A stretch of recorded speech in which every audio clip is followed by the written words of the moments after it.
Okay. Yeah, you gotta let all your lights shine, and if you've got 40 of them, Just turn them on. you got 40 of them, and you're gonna have to just light up there.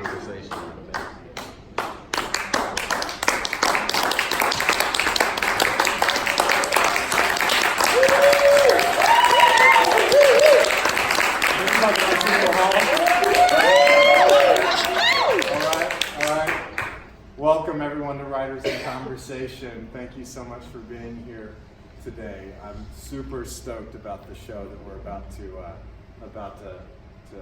put on for everybody here. Before anything happens, I need to tell you a few little things. First off, if you could take your cell phones and turn them to vibrate or off, that'd be fantastic. I greatly encourage you to take pictures. Flash is fine, right, Jeff? Flash is fine. Absolutely. Take video, and you can post it on our Facebook page. But if it rings, that will be a little, startling. So if we can avoid that, that would be great. But yes, please take video and pictures for us. We would absolutely love that. If you need to use the bathroom, there are a bunch of them, but the main ones are right back here. This door, not this door. Not the ones, there's this like instinct to go straight. Nope, you want to go right, okay? You go through this door and it's just down the hall, okay? Don't worry about interrupting the show. If you've got to go, go. You're fine. No worries at all. And if there's a need to exit the building, you can obviously leave by the way you came in. For those of you sitting more in the back, there's a back little stair that goes out the front door that way. And again, come to this door to the right. And then there's another door like right here that goes straight outside, okay? And just, escape in a calm and pleasing fashion, okay? My name is Andrew McFadyen-Ketchum. Thank you. I am a local boy, otherwise known as a unicorn. Yes. I was raised in the house that my parents still own, not half a mile from here in Sylvan Park. And Darkhorse at that time was a church that went into defunctness, and in 1991 Shannon Wood bought it and turned it into the space that we're in now. And so we're so very grateful to Shannon and to Darkhorse for having us. So Writers in Conversation is something that I came up with after many years of thinking about wanting to bring literature of all sorts, writing of all types, to people in a way that was a little different. I wanted to make a literary show, and for those who have known me for many years, and there are some of you who have known me for many years, thank you for coming today, they know that I've come up with all sorts of harebrained schemes. And 13 years ago, I started this website called poemoftheweek.com. And that is, out of that, I came up with Writers in Conversation. And the idea is to bring in writers of all sorts. Now it's brought to you, hey, Star, come on in. A latecomer.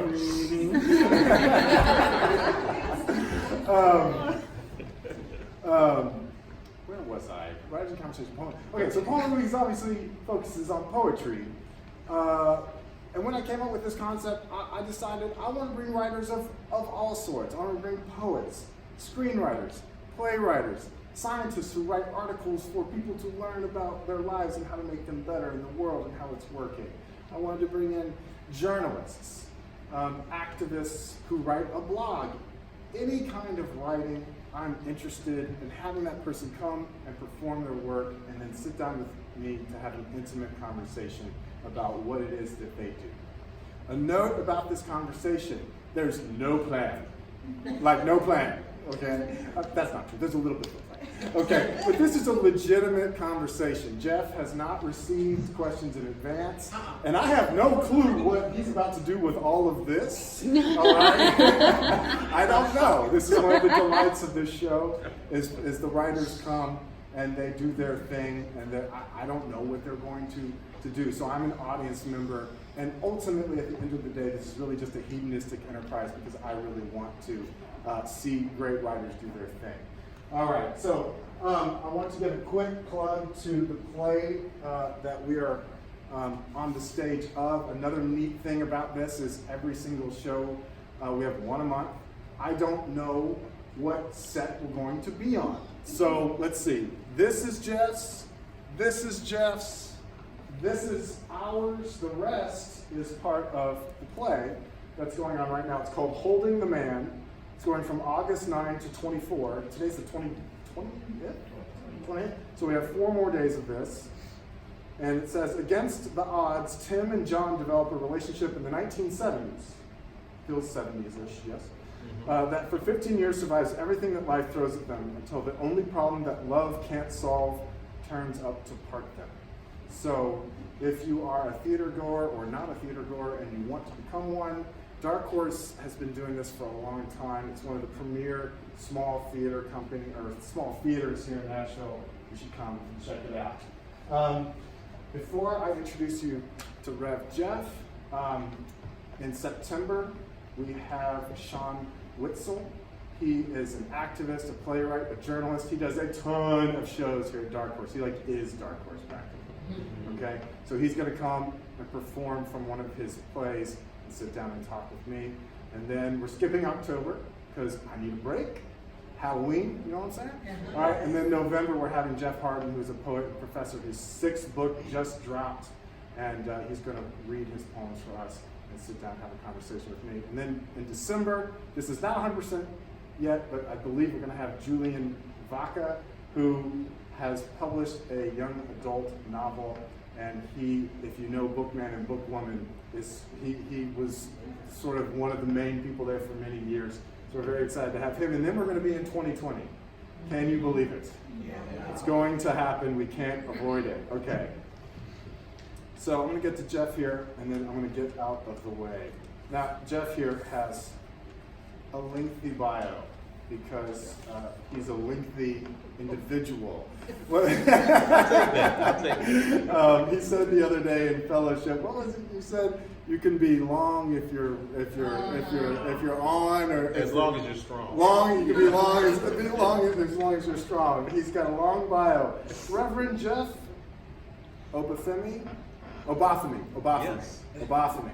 Carr is a widely recognized activist and creative who has worked at the intersection of interfaith spirituality, the arts, media, community building, and social justice for over 3 decades. It's 30 years, 30 years.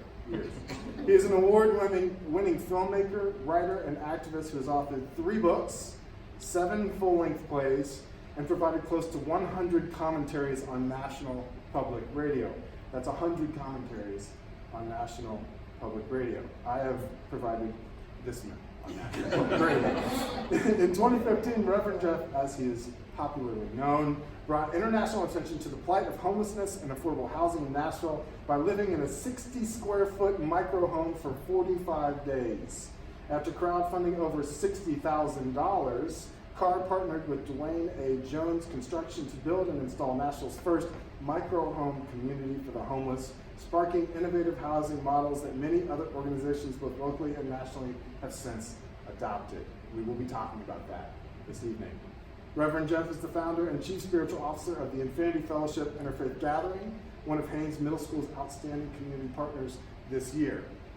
Infinity's main outreach is the Infinity Center, which addresses youth violence with its nationally known Summer Youth Performing Arts Academy, and does endlessly more amazing things, and it's how I know Reverend Jeff and how I know many of you, and I'm blessed to know many of you, and we will be talking about that this evening as well. Reverend Jeff is also, just keeps going, the CEO of the Media Scientist Laboratories, a multi-platform production and consulting company with projects in film, print media, theater, community engagement, and political consulting.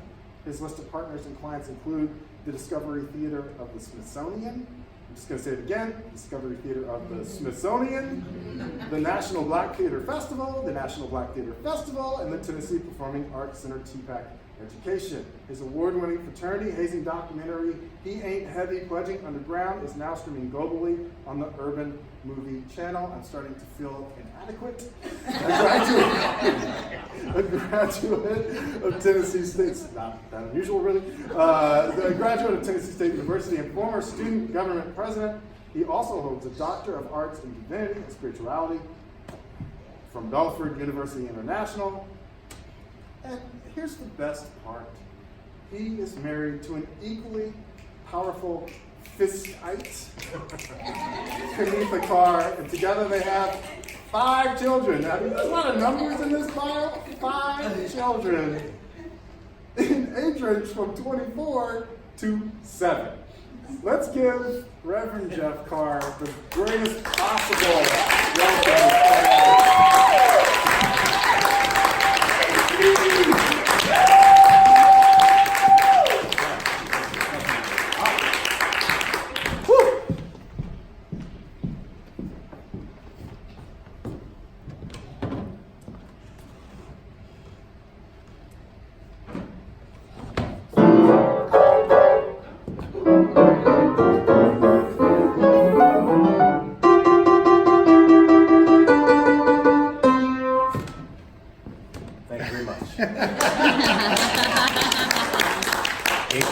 I wanted to get that out of the way and mess it up really, really bad, just in case. That one little thing that was on my mind that made me say, I might be a little anxious about that because I don't really play the piano in front of people. I just mess around with it in quiet places. So in case I have any little anxiety, you push through the anxiety.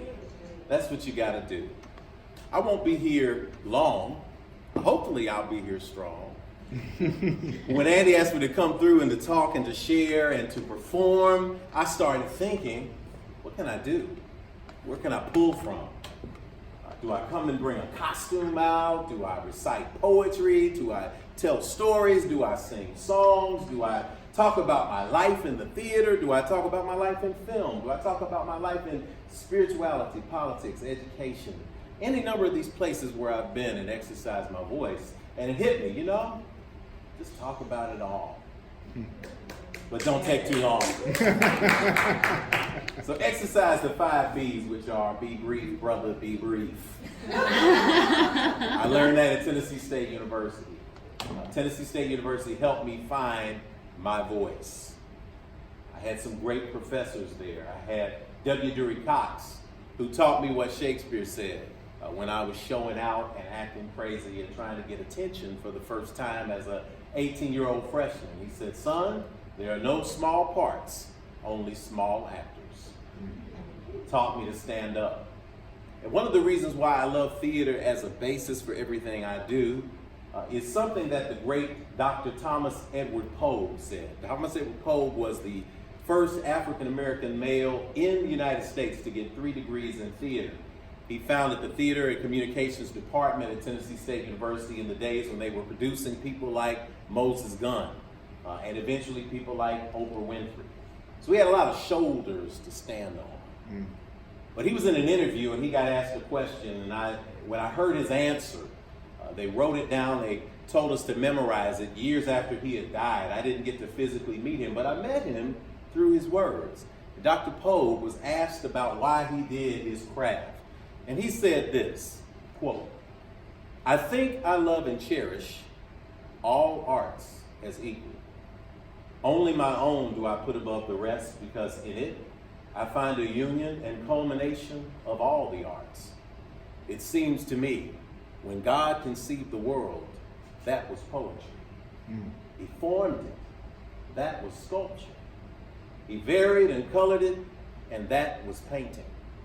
And then, crowning all, he peopled it with living beings, and that was the beginning of the grand, divine, eternal drama. End quote. Isn't that awesome? I was like, how do you say something like that off the top of your head, man? So that voice was very clear. It was very strong. And I began to think about the things in my life that I wanted to do. I began to think about the things that I was good at. And I began to find my own voice. Years later, I would create a one-man show called Route 66, Finding Nat King Cole. And I would travel around the country with that show. I still, every now and then, get a chance to go and do it. It's a lot of fun. I've got a lot of stories around that show. But in one particular scene, I talk about the creative process, and I hope that it's something that I can share with you, that you can share with your mind, with your friends, about what the creative process is in finding voice. The first step is immersion. Everything that I do is about immersive experiences, as my wife will tell you, as anybody who is a great friend and spiritual guide will tell you, that the difference between my brother, who is an awesome intellect within himself, and me is, if we come to the edge of the swimming pool and there's a question about whether we're jumping in, my brother may pull the kid and dip the water in and tell you the pH balance and making sure that, and I will just jump in first. It's good. Everybody come on. But that immersion lifestyle has been good for me, and anybody who's an artist, and I think all of us are artists in our heart, will find that they find themselves in that immersive space. One of the things that led me to immerse myself in Nat King Cole was feeling the energy that connected me to him with stories of my father. I had a really cool father. And the thing about my father is he was a little bit older than everybody else's fathers. So my father and mother were older when they met. My mom was 37 when she had her first job, 39 when she had me, and 44 when she had my sister. My dad was 46, 48, oh, no, I'm sorry, he was 44, 46, and 50 when he had his last child. So kids in the neighborhood would always make fun of me because they thought my parents were my grandparents. So they would always, you know, in South Nashville, they'd be a little hard on you. But my dad had this record player that was in the living room. And the record player was one of the advanced models. So it had an 8-track tape in it. Now, sorry, some of the younger people, let me explain. An 8-track. I don't see anything large enough. Maybe the stool if I turn it on its side. The 8-track is basically a plastic brick. And you take this plastic brick and you put it into a machine that has a button thing program, and you press it and it jumps to different segments of music. Now there's no rewind, there's no fast forward on an 8-track tape. Now my father was always 10 years behind whatever the trend was. But he said he was 10 years ahead. So he would wear bell bottoms and say that the bell bottoms were coming back. And as a result, he would send me to school in bell bottoms slightly after bell bottoms went out of style. And he would convince me that a polka dot shirt and zigzag pants were actually in style. There is proof in the J.T. Moore Middle School yearbook. I am the only person dressed that crazy. My dad was bold, so he had this 8-track tape. So he comes and he brings home this record player. And the record player was broken. He didn't know it. The 8-track got stuck. It was an LTD album. The volume was broken. So he thought he had turned it all the way down. So all we kept hearing was music playing continually in the household, and just enough volume to make you think you might be losing your mind.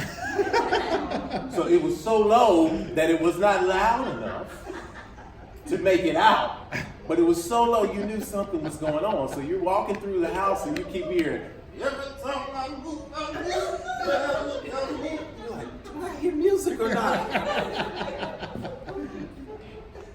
So my dad would put on Nat King Cole when he cleaned the house. He cleaned the house on Saturdays. He was always a straight shooting guy, always clean, always crisp, always together. Nat King Cole was his ultimate favorite. So he talked about Cole all day long. Anything that came up, he quoted a Nat King Cole song. If you had a heartbreak, he would say, son, there was a boy, a very strange, enchanted boy. They say he wandered very far over land and sea. And then one day, he tells us, and I'm like, that sounds oddly familiar. It sounds like something on that record. And it took me years to figure out he was quoting Nature Boy. So this is the kind of thing that, you know, when I got in trouble, I would come home. He would say, son, come here. Buzzer, took a monkey for a ride in the air. The monkey thought that everything was on the square. The buzzer tried to throw the monkey off his back.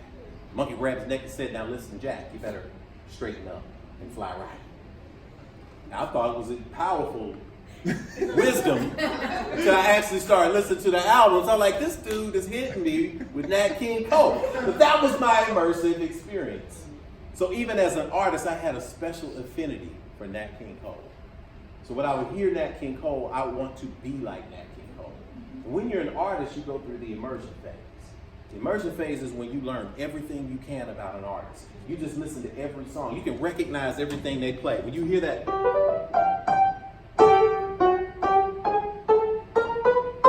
and you know, oh, if you ever plan to motor west, you start listening, right? And then when you hear that first little,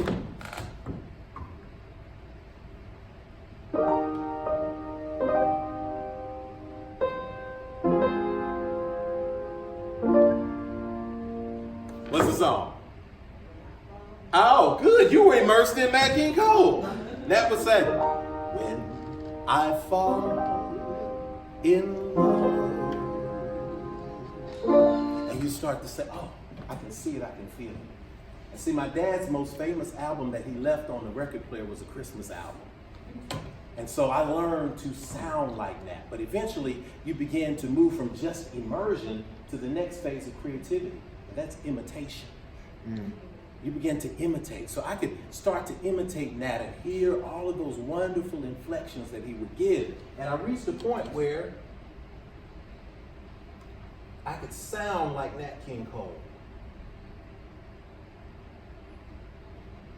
So Nat had certain kind of vocal inflections, but he also had a presence. He was a lanky guy, 6'1" or so.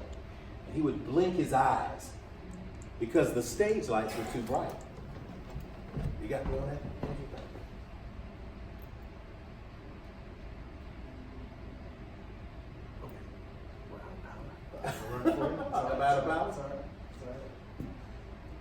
That's my bad, y'all, my bad. No, that's my bad too. We can always do it. Wanted you track 13 or 24?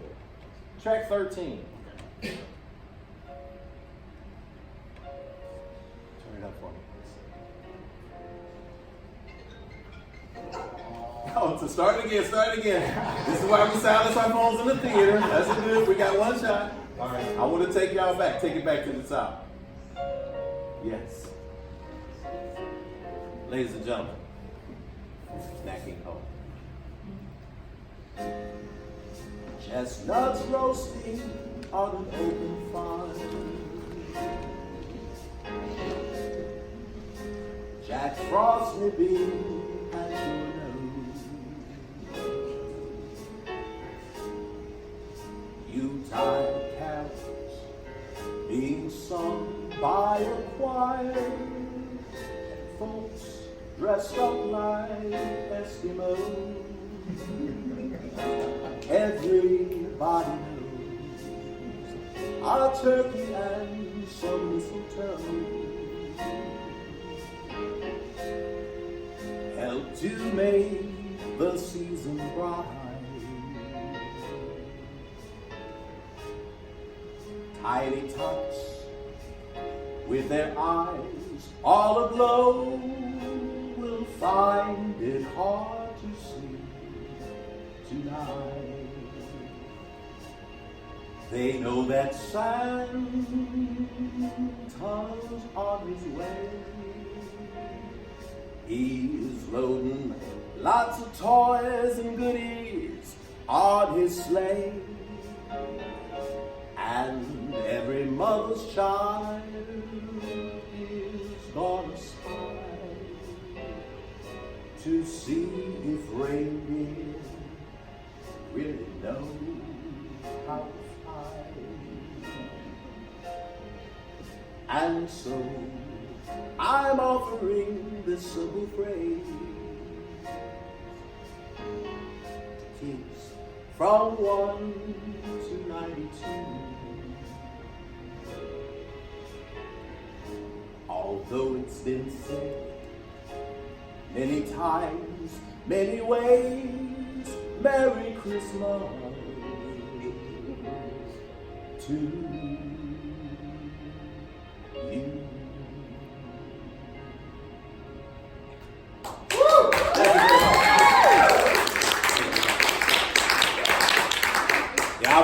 proud of myself. I could be able to nail that. But even through that process, you want to reach a point where you get to the final stage of development. When you have immersion, you go to imitation. When you get past imitation, you begin to hear things and feel things that artist didn't color. And that's when you find your own voice. And they call that in jazz improvisation. The ability to move beyond and to speak your truth. And so my life began to be an improvisation, so to speak. And I began to do different things that connected me in a different way. So instead of singing songs like Nat King Cole, I began to sing them like Jeff Obafemi Carr. Instead of writing things like August Wilson, I began to write them like Jeff Obafemi Carr.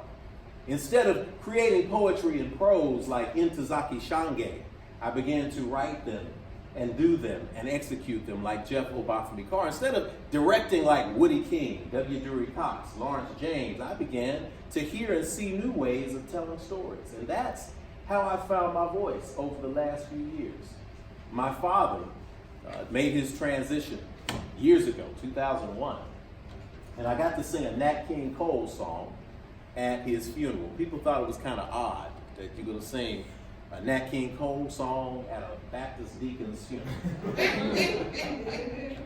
But when we got through, everybody kind of understood. So I'm going to save that for the end, 24.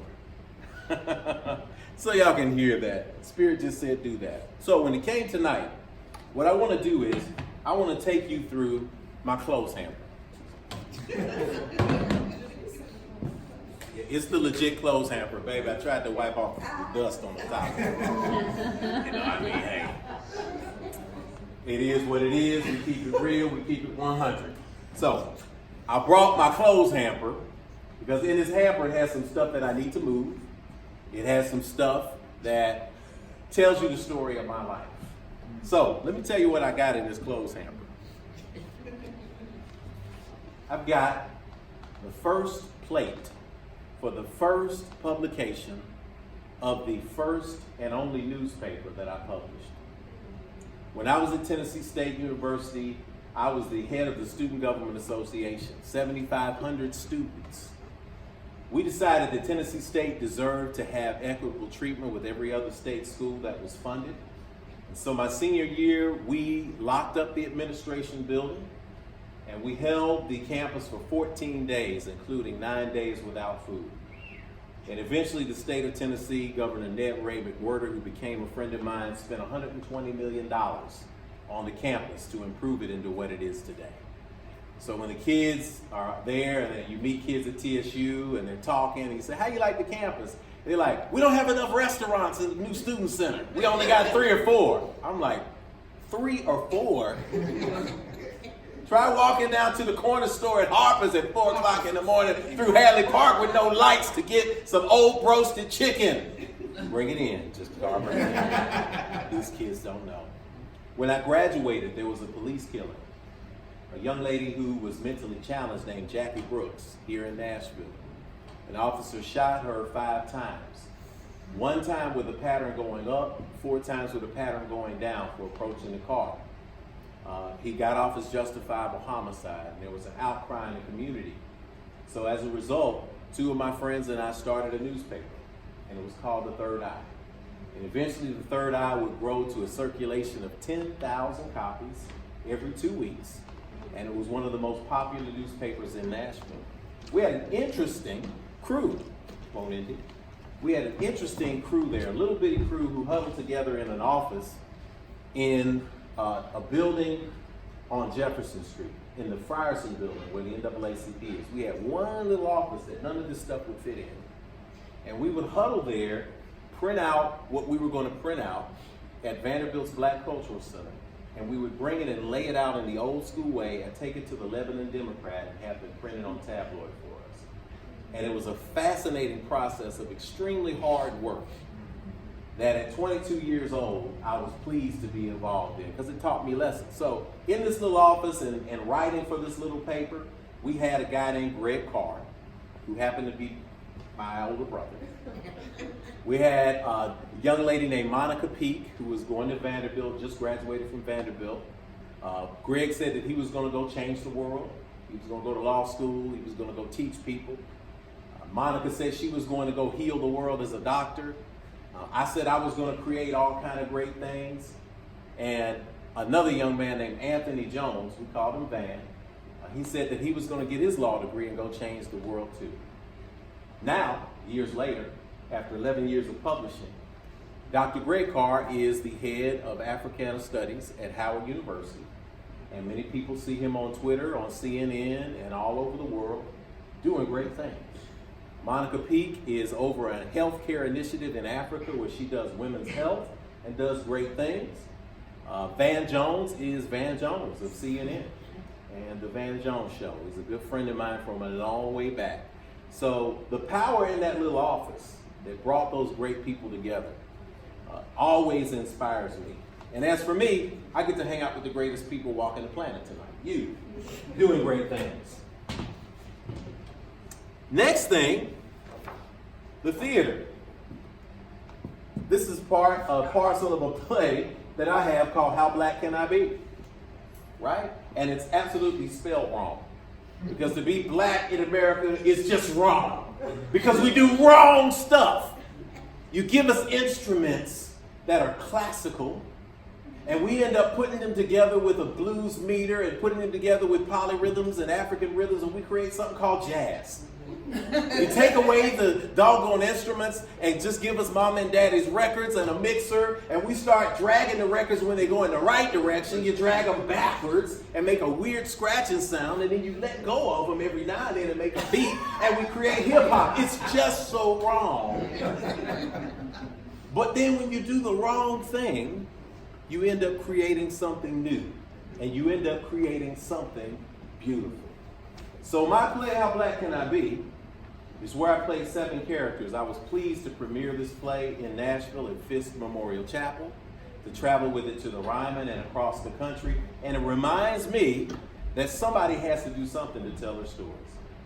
So all of us have a story to tell. We all have a voice that is important, and that's why we reach for it. How black can I be? My first book, Black Stuff. I hold it like this because it sold out of its first edition. There are only a few copies of it out in rare bookstores. I have a couple of copies here tonight, but this defined for me what I wanted to get into the world. And I like to read a poem from it called, drum roll, Black Stuff.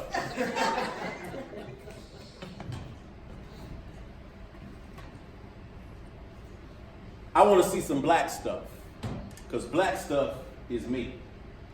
I want to see some black stuff, fantasy or history. I want to see some black stuff come parading across the stage, because at this point only black stuff can invoke my joy and rage. I just want to see some black stuff when the lights come up so bright so my kids can know that heroes don't just come in ivory white, dressed in tights and making reference to some European mystery, speaking words that show no deference to the majesty of their history. I want to see some black stuff flicker on a silver screen, not the black stuff that's been showing thugs and fools. You know what I mean? Why is it all the black stuff that you see up in a movie has us doing all the whack stuff instead of being groovy? Now, we got our share of pimps and players, 40 ounces, dope and guns, but that's just one layer. It doesn't cover everyone. Matter of fact, it's just a few trying to be so hard and tough, but if you let the white media tell it, that's the essence of black stuff. I just want to see some black stuff when I turn on the TV, but on the news, all the criminals end up looking just like me. On the news, we see the black stuff when they speak of drug abusers, never knowing that the truth is mostly white folks are the users. On that tube, I see my brothers being sprayed down with mace without one question to society. What drove them to that place? God, I just want to see some black stuff when I send my kid to school so they can see me as the king in the court as opposed to just the fool. I need to read some black stuff when my kids do a report. Maybe that will keep them centered and away from criminal court. Why can't they learn some black stuff at the schools inside this nation, especially since education was part of their forefathers' creation? I don't want to make it seem like the white stuff isn't good, but the white stuff doesn't always relate to what happens in my hood. It can't be wrong to want some black stuff. It would be a nice reversal. I get tired of hearing, white stuff isn't white, it's universal. If the white stuff does illuminate everybody's hopes and dreams, then the black stuff is the source from which that light gets its beam. So I'll take me some black stuff, that is, if there's a choice, because right now, white stuff is a chorus and black stuff's just one voice. So break me off some black stuff and let's sit and contemplate, because just because it's black stuff doesn't mean it's full of hate. There will be lots of black stuff. Love, hate, anger, rage, despair, and joy. Basically the same kind of stuff a white stuff gives the audience to enjoy. So let's see some more of the black stuff at the forefront of the pack. It will surely be universal, because after all, isn't the universe itself black?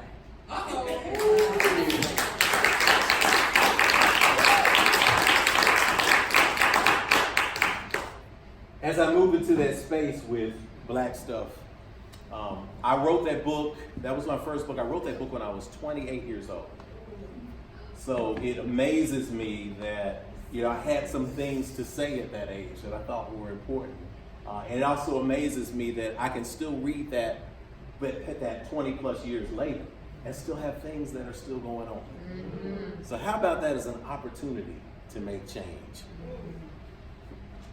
Before the people came, children's play, 5 animals, African folk tale, choreo poem, jazz, blues, drums. Wrote it, it was insane. They said, where can we do this? And we ended up doing it at TPAC for HOT, for their Humanities Education Program. So far to date, since it premiered at Nashville Children's Theater in 2004 as a co-production of my theater company, Darkhorse Theater, it has since toured the continental United States. It appeared at the Smithsonian. It's appeared as far as the border of Canada. And so far to date, at last count, almost 80,000 young people and families have seen this piece. And thank you, that's a good thing. And I think I have at least 2 people in the audience who have been in the play, because we've had a cast of people over the years that have changed, and I see 2 people who have actually been in it. 1 person who has helped choreograph it. So I'm grateful to the people in my life I've met along the journey. In a flashback to the days when I was a regular at the gym and with young people, this is the transformation of Darkhorse Theater. This is the picture that got me my wife. No, I'm just kidding. That's the picture that made her go out and raise money for me for free. If anybody who's in town will remember, there was a little mosque, abandoned mosque on Clifton Avenue by Mount Nebo Baptist Church. And we walked by it and said, this could be a theater. And we had Charlie Huddleston draw a picture of what it could look like. We raised money and decided to do in one weekend a mass renovation of this building. We were able to do it in 2007. We were able to turn this building, that's how it ended up looking, even better. We were able to raise money from across the country.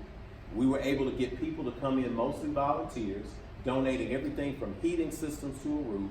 And in a weekend, we transformed the building into the first African-American owned and operated space in Nashville since the Majestic Theater in 1903. Wow. So how awesome is that? And how big of a need was that? Darkhorse Theater operated for 11 years. These things come in 11. I'm done with 2 11s, I'm ready for the next thing. The poster from Route 66, finding Nat King Cole. I still kind of look like that a little bit. Give me a little makeup. Let me get another lace front. I'll be all right. Funny story, true story. First time I did Route 66, Nat King Cole, I wanted to imitate the hair that Nat King Cole had. He had that rich, thick conch, and I still had hair, but I was like, I am not going to get a conch because I have small kids, And I will make a fool of myself going to school, walking into school at that time, 2010, with a conch in my head that I couldn't get out. So I decided to get a lace front wig. Now, I had a really good lace front wig in a play called The Old Settler in Portland Center Stage, because they had a Broadway wig person who came in and custom designed these wigs.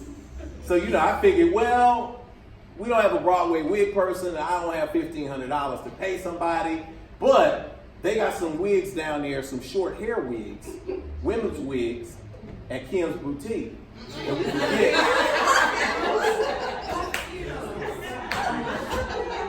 For like, $10. And then I could get my friend Keisha, who had a beauty shop, to like trim it and cut it to look like a man's hair, to fill in the part, and she did an exceptional job. I mean, that thing was whipped. It was whipped before the nay-nay, right? So, I put it was really, I should have known, because it was a little tight. When I put it on, and she was styling it, and she kept saying, "Are you okay?" And I said, "Well, it's okay, because Nat had kind of slightly slanted eyes anyway." So when you put the wig on a little bit, I kind of got that feeling, because it was there, and I glued it down, taped it down, glued it down. And so I would walk on, and I said, well, now I really do. I don't have to blink as much. I don't have to work as hard. I already had that naturally curved eyebrow like Nat, so I feel like I'm a second coming. But I was a little uncomfortable out there. True story. I was in the middle of a show. The first run, we had a sold-out run at Darkhorse Theater. Every show was sold out for an entire month, 4 or 5 shows a week. It was great. But that first week, I was in there, and I was in there singing. I had my tuxedo on, my blue jacket. I had my Nat posture. I had everything going. I was moving. And although it was a little uncomfortable because I kept moving, when I moved to the left, the slant got a little deeper.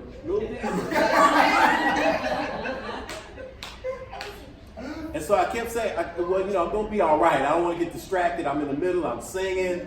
And I go close, and at the Darkhorse Theater was a black box, so the first row is like right there. So the person's right down the front row. Everybody's here. It's surround space. I'm here. I'm singing. It's beautiful. The lights are there. But this is before they had LED lights. So LED lights, you can put your hand on the spotlight, and it's there. But when you're dealing with ellipsoidals and donated Fresnels that people gave you who are DJs, you're talking about lights that are hot as hell. So the fury of hell is coming on me. I got the lace front taped down. I feel that itching under, and all of a sudden I'm trying to fight everything because I'm trying to stay on my lines, I'm trying to sing, but then I start having, flashbacks, and I start thinking about being in McDonald's and the lady talking to me, and she's got a wig on and she keeps doing like this. And I had this urge, I want to tap, my head. I'm like, I can't tap, Nat don't tap. Nat can tap that thing. But I feel it itching under there, and I feel something is going, and I'm like, no, then all of a sudden, I'm there, there's sweat pouring down, I can feel it. All of a sudden, I feel the greatest relief in the world. I was like, left side of my body just relaxed, I feel release. I'm in a love song, I'm in the falling leaves. I was like, oh. And I'm getting into the song, but I keep, you start seeing this. Then you start seeing this. And I'm like, something is not right. And then I turn, I'm like, I don't feel my eyes. And the front of that thing had popped up, and it was hanging like this. And I looked like an old pimp that got in a cat fight. So I scrapped the wig from there on out, and just put some Murray's hair grease in, and tied my hair down, and said, we're going for the energy and essence of Nat. Great show.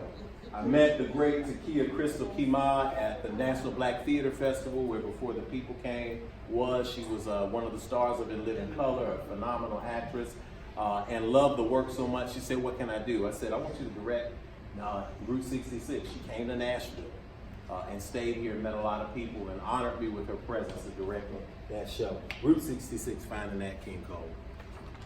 I also had the privilege and the blessing to star in a movie called The Second Chance. That's actually me too. I starred as Pastor Jake in this movie. The director, Steve Taylor, who is one of the artists in residence at Lipscomb University, came to me and said, I've been watching your theater work. I need you to help me. I said, what? He said, I'm doing a feature film. It's going to be a great film, I think.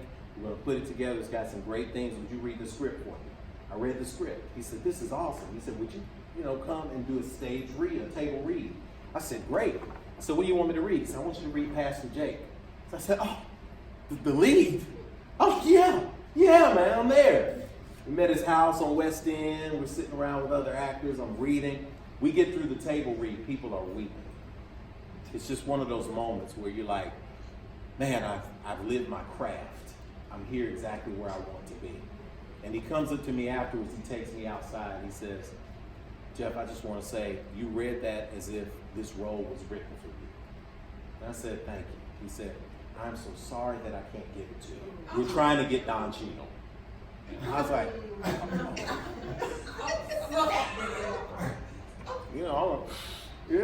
yeah, man, that's cool, yeah. And so then he did something even more bold. He said, well, I want you to read, we got one of the smaller roles for you, but I know you're a writer. So can you take a look at the script and give me notes on what would be real and what wouldn't be? So I said, yes. Yes, I will.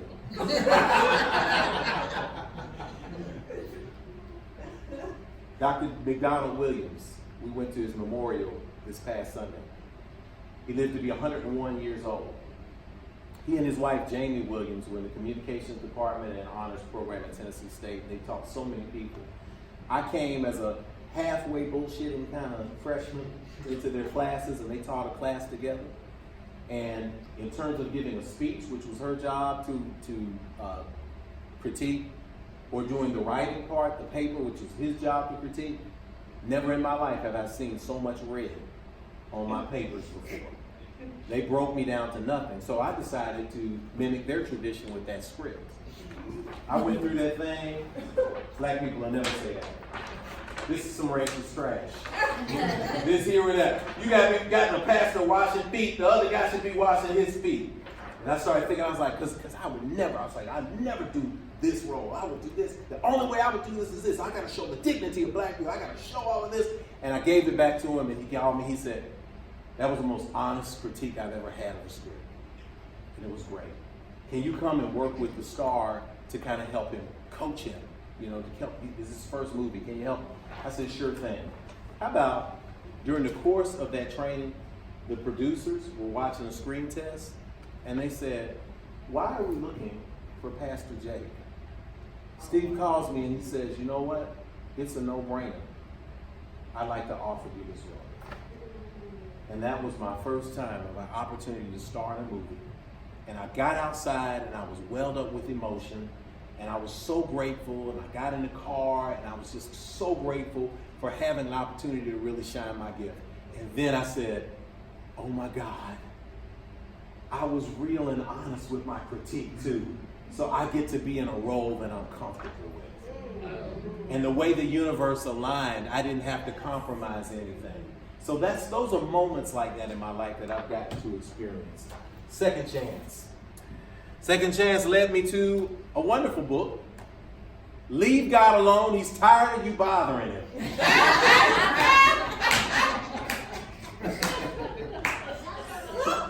Liberating essays from a recovering church addict. Very real and honest spaces. The essay in here, that is, and then I'll wrap, because we can talk. The essay in here that I always point people to is called It Could Have Been Me, which is the lie the soloist told in church.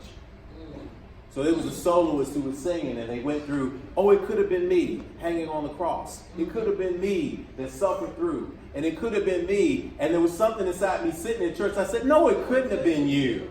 You complain when it's hot outside. You were going to really carry a cross up a hill, let somebody beat you. You talk about your daughter got on your nerves. Come on now. Why don't you just say, I'm thankful that it wasn't me, and because of that, I'm going to devote myself for growing. and loving and being a great example. But don't lie and say it could have been. It couldn't have been you. You wouldn't have seen it through. You would have checked out the minute they said, kiss him on the cheek. Oh, no, not me. You would have taken off instead of being taken into custody. So let's be real. These kind of essays, including Life and Love, leave God alone. Turn that into an opportunity that I've been working on for over a decade. I had this crazy idea. I said, what if you take people and blend reality and documentary? And you take an opportunity to put cameras behind spaces and you talk about the secret things, the crazy things that happen when people are pledging fraternities. But you do it as reality. You take guys who have never pledged a fraternity, put them in an environment where they actually feel as if they're pledging, and then you tape all of the conflict. I wanted to do it for 10 years, but the technology didn't allow me. Finally, the technology did, so that's exactly what we did. We put it together in an unscripted way. It was crazy, it was dangerous, it was cutting edge, and we called it He Ain't Heavy, Pledging Underground. We filmed 46 hours of footage that eventually got cut down to 46 minutes, and we shopped around for 7 years before we finally got a deal, and it's now streaming on the Urban Movie Channel. So it taught me to persevere and to hang in there. In the midst of all of those things, last year, there was a transit plan with the city that did not serve people in my neighborhood or in the neighborhood I was working in. And people began to say, why should we pay $9 billion and we won't get a train like everyone else? It was set for a low turnout election so that it would pass. And we got involved with that fight, took a stand, and as a result, it turned out a high turnout election, where 65% of the people decided that it was not the right plan for the city. It was a great victory because a week later, we got the news that Metro schools were broke, and we would not have been able to touch any of that money. So it made me feel so good that I decided we wanted to change. So with 22 days left, and an election that was supposed to take place in August moved up to May, with little or no money, I decided to run for mayor of the city. And with one 1/100th, no, probably 1/1000th of the money in 22 days, I went from 13th to finishing 6th in the race and put myself on the map as somebody who people should maybe listen to when we talk about politics. And so these things have led me to where I am right now. And that's the story that I'm sticking to with my voice. I appreciate you all taking the time out to listen. Thanks for coming tonight.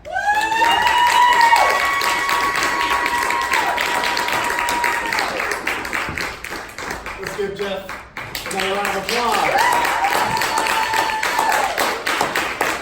Let's give him more than that. Come on, come on, come on.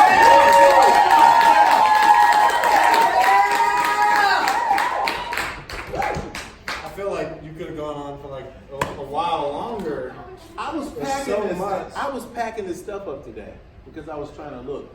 And aside from the overwhelming feeling of gratitude I was feeling, because I started thinking, I was like, man, I just turned 52, which I'm very, very grateful for. But I thought about it, I said, man, 52 not only goes fast, but you can accumulate a lot of stuff. But when you're living and focused on what you are supposed to be doing, you can actually accomplish a few things too. And I was just very grateful. And then I said, eventually, maybe this is going to have to be a one-man show or something when I'm 75. Right. Well, you got some time to prepare. I want to let y'all know that the piano wasn't on the stage. And as y'all were filtering, or before you came in and I was still setting up, I heard someone playing in the hallway. And I was like, is Jeff playing the piano? And I went into the hallway and I said, Jeff, I'm not 1 inch of surprise that you can play the piano. And he said, can we roll it out on stage? I said, sure. So that's how we got the piano out here. Only because I was fearful. I said, you know what? That's a taste of something, anxiety. Let me embrace that. Right. And then it messed me up even worse because I saw Reggie Wooten come in. I said, oh, man. Yeah. Now I know I got to at least make myself do something. Right. But that was good. So elaborate on that. So you're saying that you like, I think you're saying that when something is presented before you that makes you a little fearful, you choose to enter it. Yes. This time last year, I give a shout out to Alicia Hamer too, because she jumped out with me. I jumped out of a plane. Well, Yeah. you jumped out of a plane with him? Yeah. All right. Yeah, friends don't let friends die alone. So she, we got. Well, it was a feeling that I always talked about it, and when I was young, I was afraid of heights. For some reason, I was afraid of heights, and I remember we went to the Space Center, and I had a little sister. She was 4 years younger. She was a lot smaller than me. We went to the Space Center. We stood in line for like an hour for this ride that made you weightless. So you would bounce. It was like a lever. You bounce up one side and go all the way over, but you go way up. Some people may remember that when they had that ride. And we stood in line, and I got right to the seat. And my sister was like, let's go. And I was so terrified that I couldn't get on it. And I turned and got out of line, and she screamed, she cried, she was mad. Everybody was, they were mad at the time. And ever since then, I had been afraid of heights. When I got out of college, I remember going back to the Space Center as a grown man and deliberately riding that ride. Because I said, I'm not going to remember, this is not going to take root in me. And then I always wanted to feel what it was like to jump out of a plane after that. I've been wanting to go to space too. But last year I did that. And there is that moment. You went to space? No. Maybe next year. I thought I was going. But I got to the plane, and there's that moment right when you're about to go where it's like, I'm literally about to go. It's hitting the wind, the mist is hitting you. And I just said, forget it. I just leaned into it. So the things that, and it was the most amazing experience I've ever had. I can't wait to go back. I'm going to get addicted to it. But I look at that as a metaphor for life. Anything that you face that may cause anxiety or fear, instead of leaning away from it, you should lean into it because there's a growth opportunity there. I would say you probably spent your life doing that. There's so much to talk about, it's almost a little overwhelming. So I met you and Kenitha at Poetry and Pancakes, which is, I went to Hume Fogg, and I like to give Hume Foggers credit when it's time. And Poetry and Pancakes is run by Stephanie Pruitt-Gaines, who is also a Hume Fogger, which is much better than MLK. And I'm sorry, Kenitha, I have to do it. I have to do it. Clash of the elites. I don't really mean it. I mean, I mean it, but well, I got kicked out of Hillsborough, so that's close. Where did you go to high school? Hillsborough until I got kicked out, and then I graduated from Overton. Okay. Yeah. And you're a born and raised Nashville, and you grew up in 12 South area. Fellow unicorn. Right. Yeah. Fellow unicorns. We're like dueling with our unicorns. Where were we? Hume Fogg, Poetry and Pancakes. And the way we met was, I don't remember exactly what you were talking about, but you said something about Pearl Cone. And I was like, yeah, I used to teach there. My unicorn, started buzzing. I was like, this is a local. And I turned to them and I said, y'all must be locals. And they said, yes. And I'm Jeff and Kenitha and I'm Andrew. And we started talking. And I said, well, what do y'all do? And Jeff said, we run a fellowship called the Infinity Fellowship. And I said, well, what's a fellowship? Do you remember what you said? I said, what did I say? It's a church for people who don't like That's church. exactly what you said. He said, it's church for people who don't like church. And I said, I've been looking for exactly that. And it's true. It's true. Now this was coming up on a year of me being a part of Infinity, which is sort of mind-blowing. It's been about close to a year. And I am from Nashville, but I've moved all over, like everywhere. I've been, wherever you're from, I've been there. It's like, I'm just like that guy. And I moved back, and I was in the midst of, I don't know how obvious it was, but I was struggling pretty hard, like hard. And I had been thinking about, I wanted a community and a spiritual space, and y'all just appeared. Now you were there to renew Stephanie and her husband's 10-year vows. Yes. And this is kind of neat. My mother in the orange right there was at their wedding. That's right. So this was really cool. Like there's a lot of different sort of things. And the intersections, because I helped, Right. I assisted Reverend James Lawson in marrying them at the amphitheater down at the state capitol. Yes. Yeah. The seats were so hot, we Oh. couldn't sit They down. couldn't All sit. right. I Literally remember couldn't that sit. They day. were so it was so Yeah. hot. Concrete. And Kenitha and Jeff said, just come in the clothes you're wearing. So the next day I came in exactly the clothes I was wearing. I was gonna do that anyway. And I mean, I'll just say it. Like the Infinity Center and the fellowship has changed my life.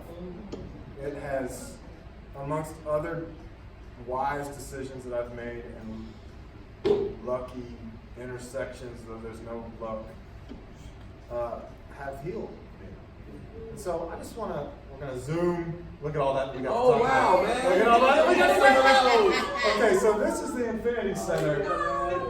Now this is like for the fundraiser, but back there, it's just a big house. Yeah. All right. And when I first came, like it was like in the living room, and there were just chairs. That's right. And it was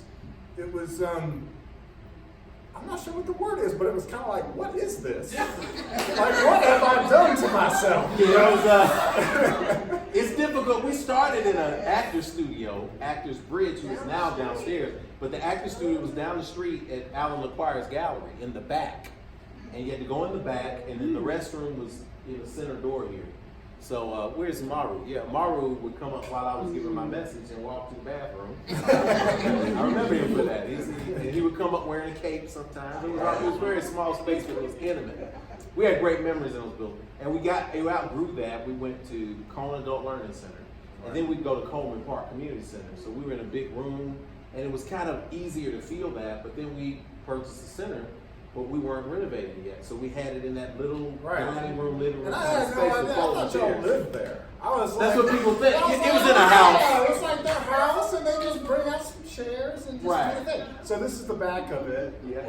And it's a nice big house, and they have, you and explain to me how you've renovated the space and how you've pulled that all off. We decided to do a fundraiser for, and this is some of the artwork from the space, by doing youth performing arts academy, community education classes, just creating the kind of space on that side of town, Northeast Nashville, where you don't have those kind of things. So people began to make contributions from all over the space. We got with the housing fund locally. Yeah, it's us in there. That was This Sunday. This Sunday. And so we converted that space, 4,300 square feet. We have a large room there that can seat up to 70.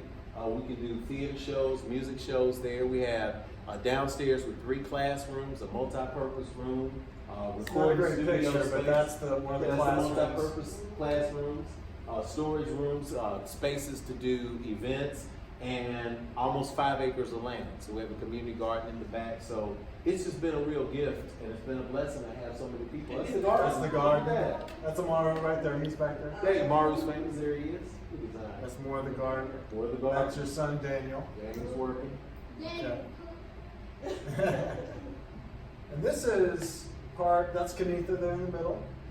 And this is one of our classes. We just finished, a month ago, the Summer Arts Summer Arts Academy. Almost 24 young people, and they had a chance to learn how to act out on the stage instead of street corner.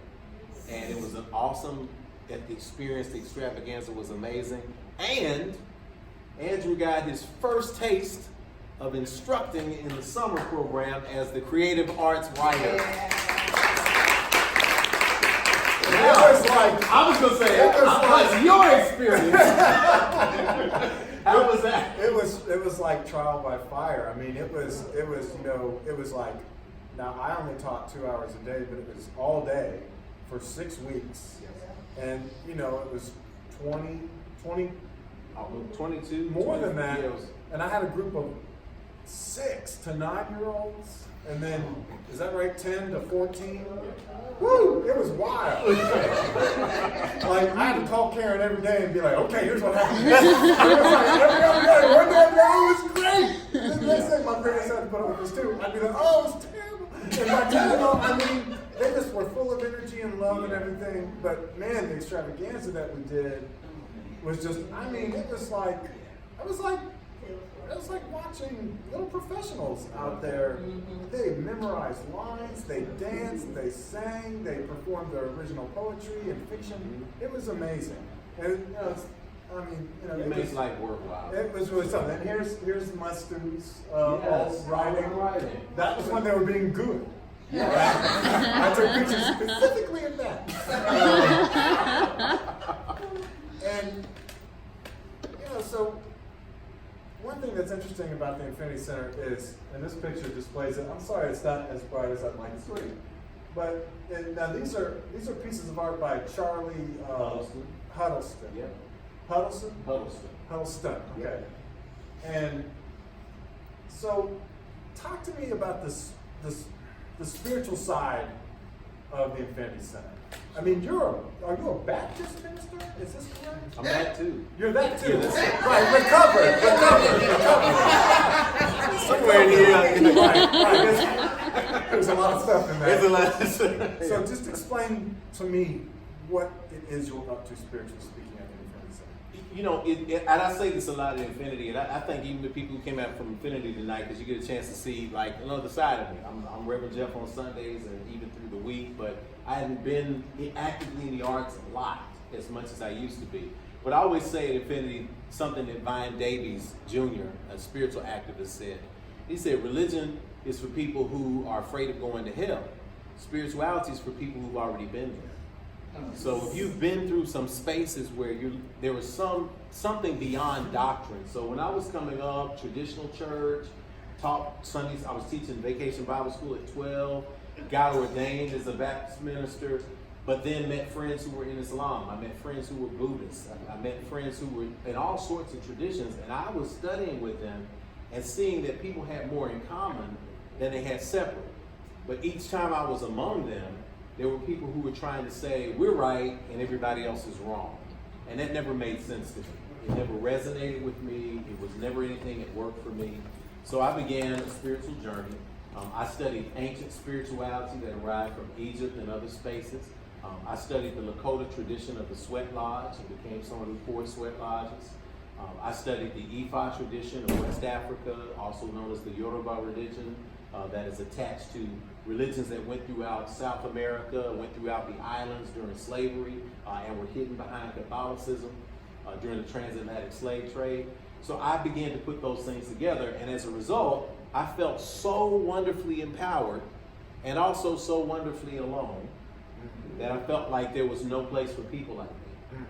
So when I traveled abroad, I would go to places like Michael Beckwith's Agape International Spiritual Center, and I'd say, oh, this is at home, but it's in LA, and I live in Nashville. So I watched things on the live stream. But eventually, my spiritual background had equipped me. And in 2014, I accepted the call to say, if I don't create a space, it's just not going to pop up. Right. So that motif that was a continual story that came from the theater, building the newspaper. I always loved to build institutions. That's part of my calling. If there's a need, I always rise to say, let's fill it and stop complaining. So that's when we started Infinity. We had 2-3 people who were like, yeah, this is a good idea, let's do it. And since then we've grown to probably 75, 85 people who consider themselves on the roll. And that's pretty doggone good for a little over 4 years. It's really amazing. I mean, and as I've said, it has really helped me heal. And there's just no way around it as a white person coming into this space. But boy, what's really amazing about it is I remember the first time I came, so there's a number of things we do, but one thing we do is affirmations. And we turn to each other and we put our hands out and we have this thing that we say. And well, it's not weird. It's like, it's not like hocus pocus. You basically recognize. I will now control your mind. It's like, I see you from you are. Yeah. Your past is not your present. There's a lot of things to it.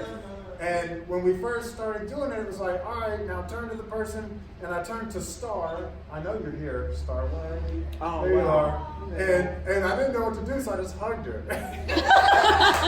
Hey, when in doubt, hug is a great spiritual philosophy. It's about the right Isn't that move great? for that environment. Yeah. But one thing that has amazed me is how just welcome I've been. And there's no one has come up to me and been like, "What are you doing here?" Or which just means all that my only happens. friends are like, "What are you doing there?" And I'm like, "What are you not doing there?" And that's a hard thing to do. Yeah. To make everybody feel welcome. Yes. And Yes. So, and I feel like that is one of your skills. You have an ability to make everybody feel welcome. And I was just wondering, is that something you've cultivated? Is it something you learned from your mother, father, aunt, family, religion? Talk to me about that. Daryl Clark, who was in that slide, who spoke to us on Sunday, excellent guy from New York, came in motivational speaker. His daughter's here at Vanderbilt. He was in town, so he spoke to us. He said something really amazing because people ask him about family. He's like, super dad. Like, I talked to Daryl, I'm like, Yeah. damn, I gotta step it up. Super man. husband, too. And right. Everything he said, I give my wife a compliment every day. And I'm like,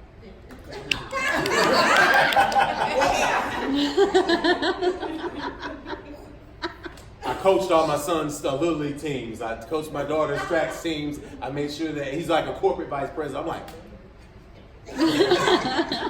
I'm taking notes. I think I'm doing pretty good. Like you said earlier, right? Like, wow. But Daryl tells his story, right? And Daryl's story is his dad was active in the Black Panther Party and got caught up in some things that eventually led him to go to prison. And so he had to grow up without him. And he had to grow up with his mom working several jobs to take care of him. And he and his sister. So this guy played basketball and had to hitchhike to get to school and the basketball games in middle school. So he's like 12 years old, hitchhiking through the Bronx in New York and trying to get out to Long Island to play. And he's like, so he said when he got grown, he was gonna make sure that he had the best family ever because of his experiences. I grew up as a misfit. I was not one of the popular kids.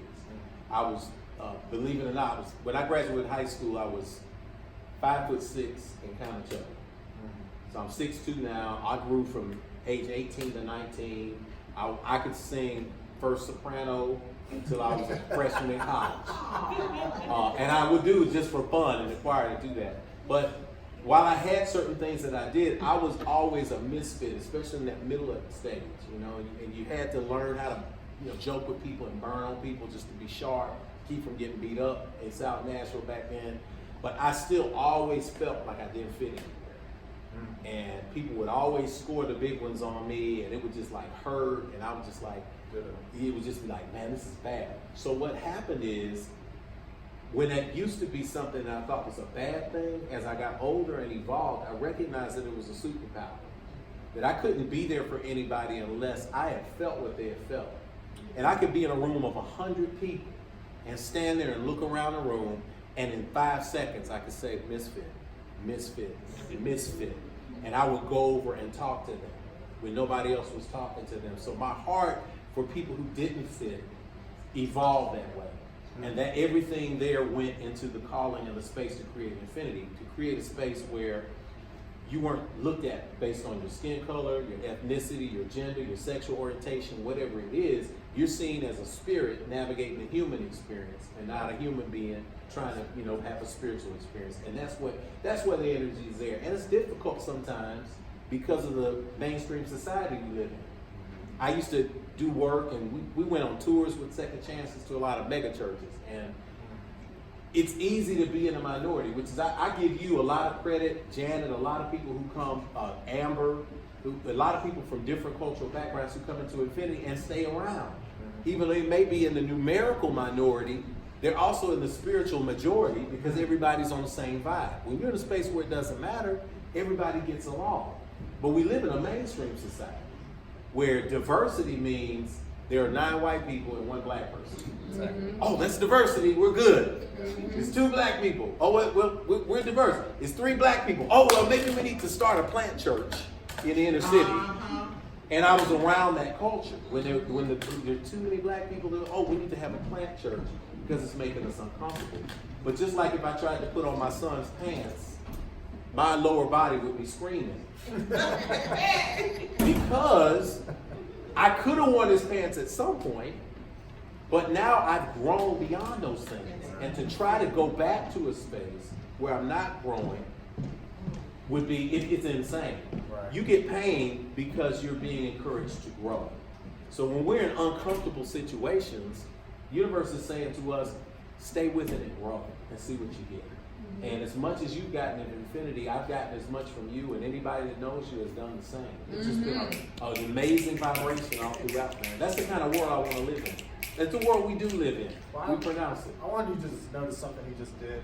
He basically said that he basically gave me ownership of that space, and I knew you were going to do that. That's what it is. Because it's what not you, mine. but it's also what you do, and that's how you built this community. Is you're saying, yes, I'm the guy standing up here with Kenitha, but y'all are what make this place really work. And I think that a lot of us could take a lot from that and learn a lot about how to, that's where I want to stop, about how to organize and make people feel welcome. So this is your family. Yeah. This is my oldest, but she was busy that day because she's 24. Jamoke is very busy. So this is Daniel, and he's in the 8th grade. 8th grade now. Okay. Continual infinity grade, Kenitha. Smooch Kamaria is in the 2nd grade now. Kai's in the 4th grade. I'm in the infinity grade still learning. Joshua's a senior in high school and driving a car now. Yeah. I remember the first time I saw him driving that van, and I thought, what? Remember, you were there once, right? The first time you were Like driving? one of the first times. Yeah, he was, but he seems like he's doing okay. He's doing great. He's doing good. We're gonna He's keep doing good. he's gonna keep doing great. And I like this picture. You might notice the fellas are in TSU gear and the ladies are in Fisk gear. I love that Kenitha's like, the ladies are going to Fisk, and just like the fellas are going to TSU. We're gonna have a battle, right? Well, there's an old little tradition. There's a class tradition between Fisk and TSU. Okay. And it's it's unfortunate because of what it comes from. But now it's become playful, so it's easy for us. So when you see TSU and Fisk guys, the Fisk guys say, "Well, Fisk is culture, TSU is agriculture." It's like that Hume Fog MLK thing. Yes. I went to Virginia Tech and UVA Virginia Tech. I mean, and there's really no competition at all. Okay, so I want to get to really one of the defining moments, defining 14 days of your life. Here I think you're 22. 22 in that picture. So this was 30 years ago. So what was going on at TSU that possessed you to shut things down? I had friends who were at MTSU, East Tennessee State, UT, and everybody had great things, great facilities. They were building a huge communication satellite system up at MTSU.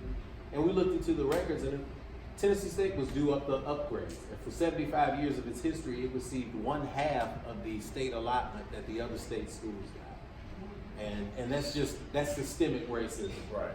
And I was student government president at the time, and I said my year, we got to should make a change. We should note that Tennessee State University is a HBCU, yeah. So, whereas UT is not, MTSU is not, ETSU is not, and as is Fisk is named. Yes. And it was glaring. You could see it. Yes, it was seen. You could see it. And So we're talking like rats running around and the showers were cold. Large mice. Whole large Large mice. RUSs? I don't think they exist. There's a large mice story from my first house. But it was very painful, and somehow there was this weird. I'll tell you what about influences. And everybody here, as you go out, be mindful of the influences that you have, the influence that you have on people you may not realize, right? So I went to a traditional church, but I had people there who were like Barry Scott. He's an actor here. He was a little older. He would come in and do plays with us. Robert Smith, who was an actor, who graduated from Tennessee State. He was also a lawyer. He also was student government president when he was at TSU. He was an activist guy in the 70s. He taught us how to act. He was our role model in the church. So it's no tradition to rear that my brother and I ended up, my mom went to 10th grade, my dad went to 6th grade. So in terms of education, we're the first to finish high school and to go to college, right? So you look at this lineage that was even the people in our church, the people who were there, who were the deacons and the men who were there teaching us to stand up and squeeze hands, and my dad. But you look at what we learned. My brother and I both, my brother and I and my sister, we all went to Tennessee State. So there was an influence there. My brother went to law school. Robert Smith was a lawyer. My brother and I both majored in acting and theater communications. Robert Smith, Barry Scott were both that. My brother was student government president at TSU, 1986-87, activist president. I was student government president, 89-90. The only two brothers in the history of TSU who were both SGA president. Robert Smith, our mentor, was SGA president when he was there. So that stuff rubs off. Right. We were just taught do that, and we were taught to be activists. So it was my last year of school. I said, we're not gonna go another year with this kind of treatment. So we gave the administration a deadline. They didn't meet him, and we went in and took over the building, man. And it was a turning point in my life because 1,200 people at one time marching on the state capitol and saying, no sellout, no compromise, we want fairness. It was one of the most empowering experiences I ever had to see what people can do when they put themselves together. So now when you say you took over the building, explain to me how you did this. We're in the midst of doing a documentary now. It starts this fall. Because for 30 years, people have not known how we did it. Right. What I will say is they woke up in the morning, the administration building was fully occupied, all of the doors were chained, we had sentries on the north, south, east, and west roof, in the bell tower, and guards stationed at each door, and it was the shock of a lifetime to see the security and the president of the university standing outside the glass doors trying to figure out how they just lost their building.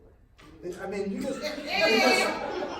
well, right, and it's a good question because y'all didn't go in with weapons. No, You just went in and did this. Yes. No weapons. Like man, watching like what's going on in Hong Kong right now, like a million people for a month or whatever it's been now. We act in this country like we know how to do things, and like, I mean, sometimes we do, and sometimes it's fairly simple, right? And it looks simple, but get this. What? We moved from the A building to the downtown campus because what do you have there? You have something next? Yeah. This is not 1960s. This is not Selma, Alabama. That's the parking lot of Tennessee State.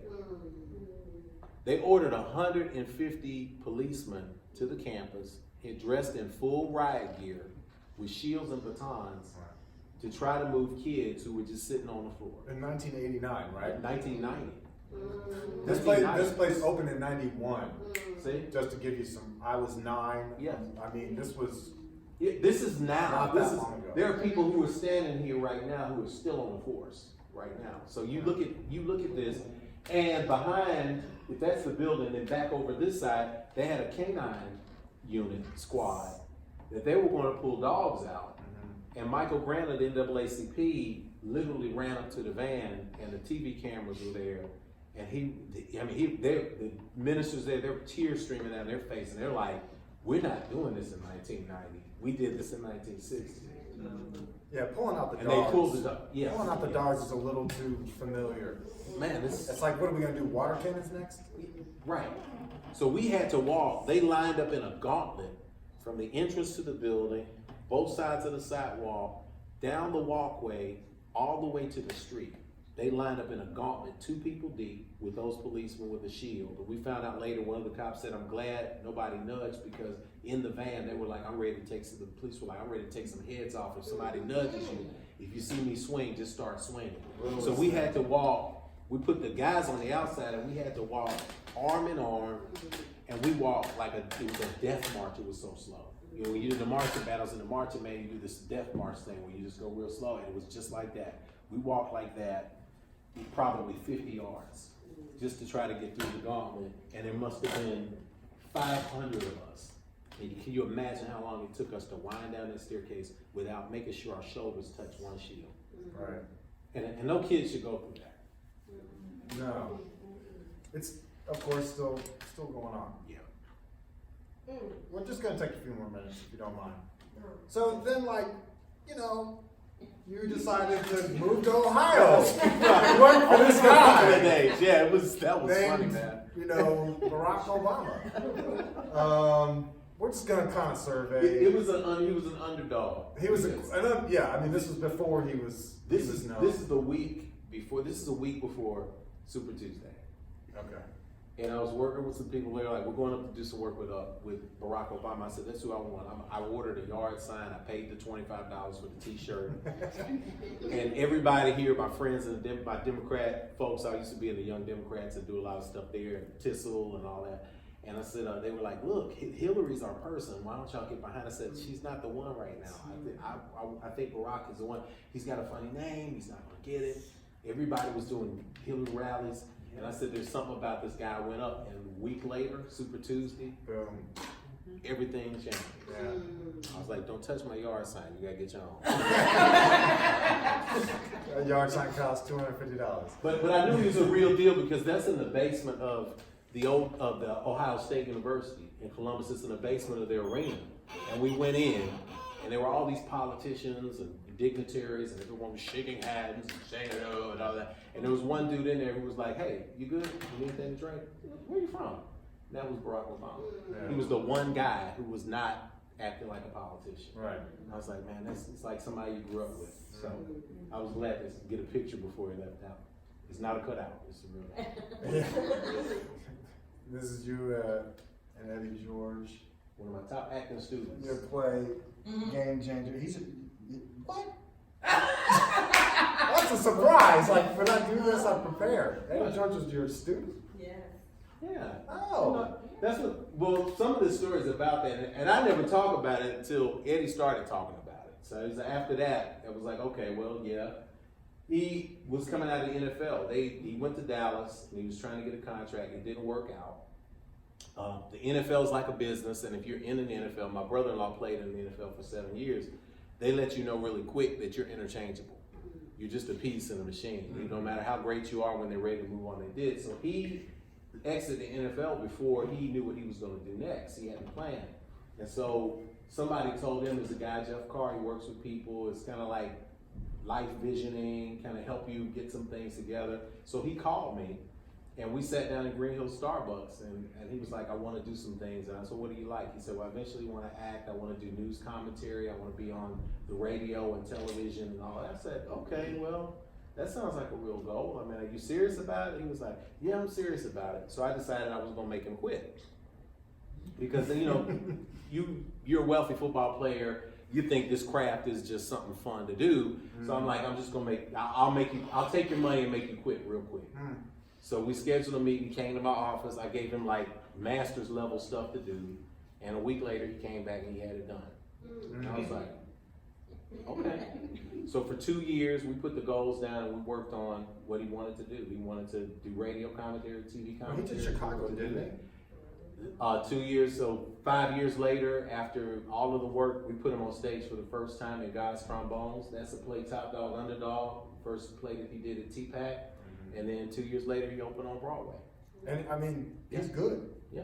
Now I know Eddie George. And he does radio commentary and TV commentary, so that. he reaches his goal. I know Eddie George. Eddie George doesn't know me. I used to be his concierge at Bar 23. And he's a soft-spoken dude. Yes, he is. You know, I remember when it was like, when I first watched him do parts of Chicago, I was like, Eddie? Okay, all right. All right, we're gonna wrap. You want to finish on a song?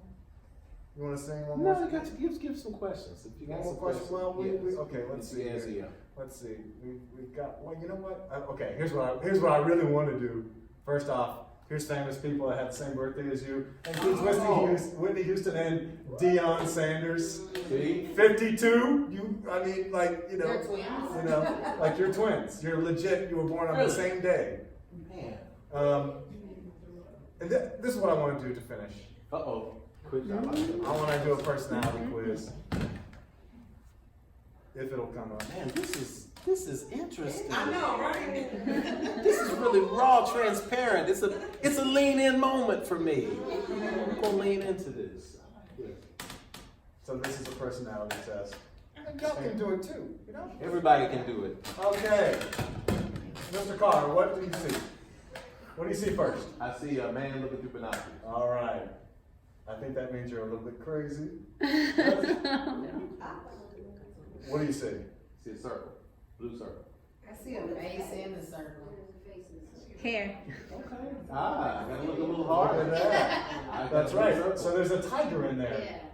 But I see a blue circle too. Okay, good. I'm gonna have to look down. Okay, which shade is different? It's a little hard, but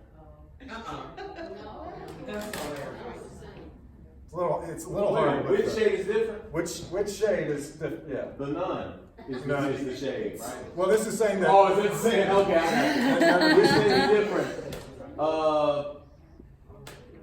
So of these three, which one is not like Top, the other? top right. Top right. I just have my glasses. All right. Which pattern is different?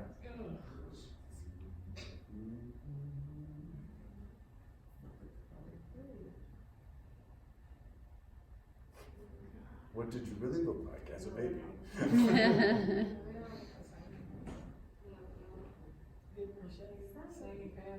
I looked a long time. They Right are or left? different.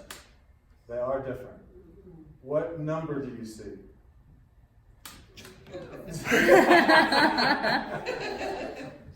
25, 23, 23. I see 20. I saw 73. The audience is influencing the test. No, yeah, let me go first and then I'll go after. Then everybody can. I'm playing. Yeah, 23. Mm-hmm. I see 73. What do you see?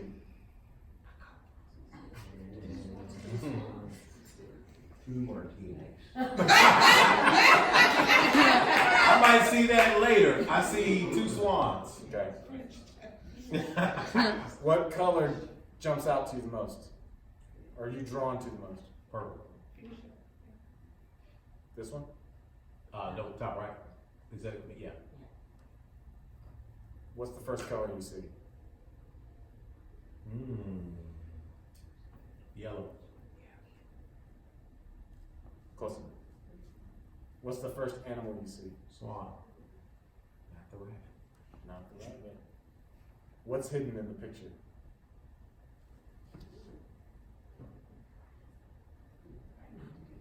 Day that I don't have my glasses. It's a little hard to see. Okay, I'll give you that. A bird. I was gonna say.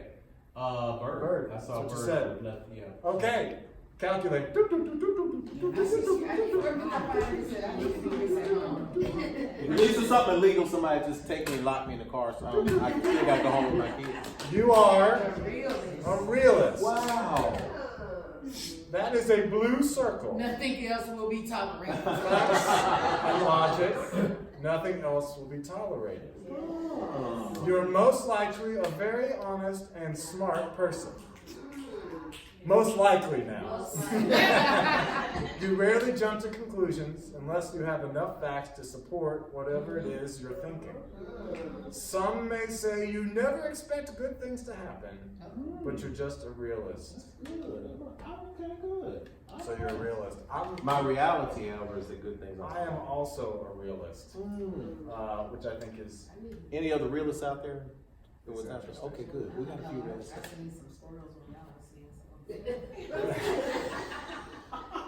And it's 8:45. We're out of time. We have to have another song. We want one more song, Says Jeff. Andrew's mom. Says Andrew's mom. Mama says. Mama authority. Mama. Here's Mama. Okay, so is that which one is that? 24? All right, pause it, cue that up, and start that. And what I do is, this is the song, before Andrew hits cue on it, this is the song that I did singing my dad's transition space. I did bring some of the few rare things that I got left. So if you want to purchase something afterwards, you can. You do that? Yeah. And I'll You explain let's that do when that. we're done, yeah. Okay, let me go, yeah. You tell me when you're ready and I'll press play. Hit it! No, that's the Christmas song. I don't think they want to hear that one again. I got to hear the words. Barbecue growing on, neighbors fire. There we go. Everybody take this message home with you. Turn it up a little bit. Smile though your heart is aching. Smile even though it's raining. And there are clouds in the sky. You'll get by if you smile through the tears and sorrow. Smile and maybe tomorrow you'll see the sun come shining through for you.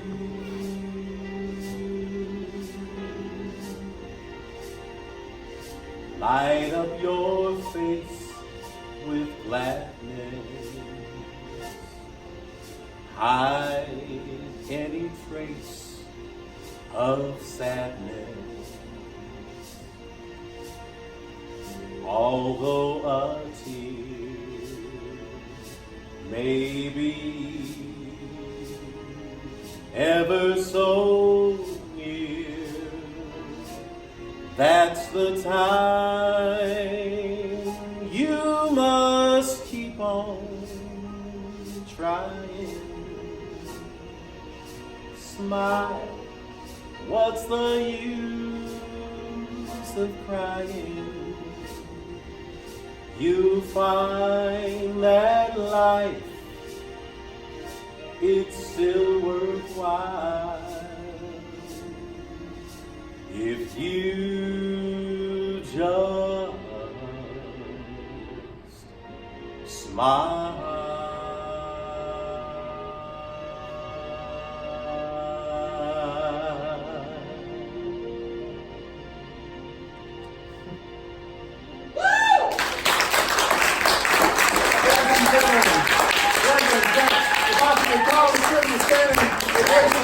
Thank you so much.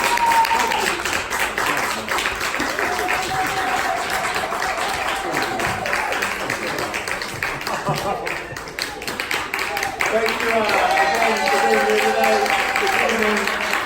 It's been nice and conversation. If you want to learn more about future guests, there's a sign-up email sheet in the front. You can also go to poemtheweek.com and just click on Writers in Conversation at the very top in the middle.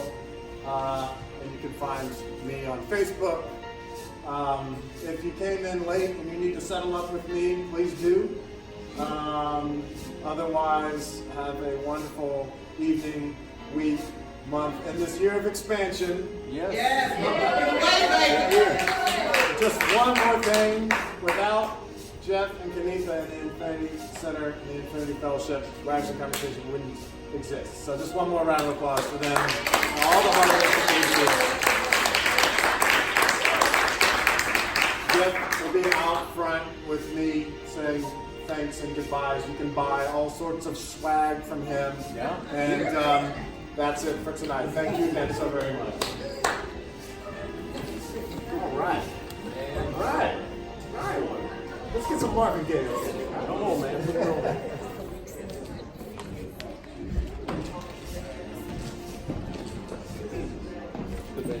Thank you. Oh my gosh. Can I help you do your thing?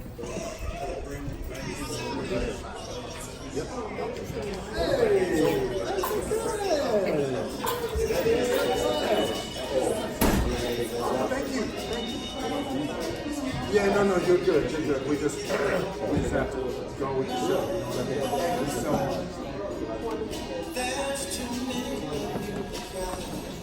Hey man, thanks for coming. Woo! How was it?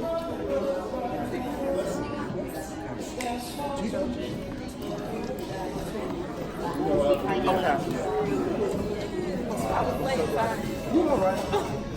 Thank you. So many tears and cold around the chair.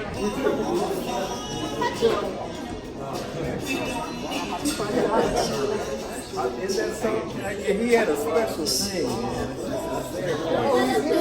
Yeah. Well, No, that's what I'm like. I guess I'm not leaving. So, yeah. Can I bet the cookies? Yes. Yes, you can. You're smart to ask. You never know. She would love it.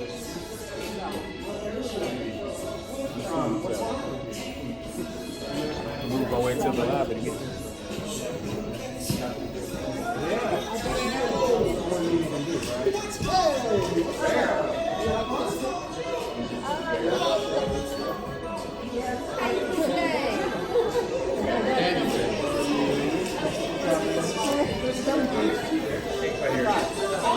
Yeah, let's